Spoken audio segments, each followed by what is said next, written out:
Well, there were hundreds of protesters. They were marching around FLORISSANT Avenue, and police repeatedly throughout the night were warning them not to block traffic, not to block the street, to stay on the sidewalk.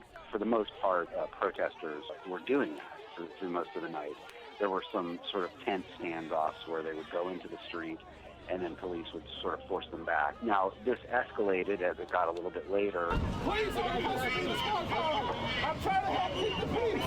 Please, put someone at least. Please, please. Get him in there. A group of protesters blocked the intersection right in front of the McDonald's. Probably 100 protesters. Police moved in. They asked the protesters to move back. When the protesters did not comply, they started arresting people. Eventually, most of the crowd moved back. Many of those people went into the parking lot in the McDonald's, which is where I was standing, where I was filming these protests.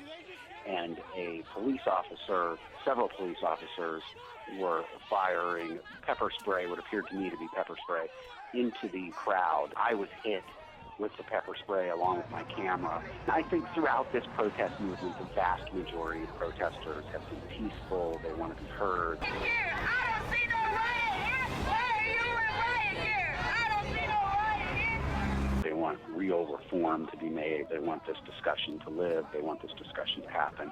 There's a group who wants to escalate it beyond that, and there's some individuals who want to escalate it beyond that. And, the way that you get attention to these kind of things is through civil disobedience. And one common form of civil disobedience is to block traffic. The TV cameras are there. Your message gets out. It's very effective. And that's what they were doing tonight, and it worked. There were multiple arrests. This protest got its message out that they want police reform in Ferguson, Missouri, and throughout the country.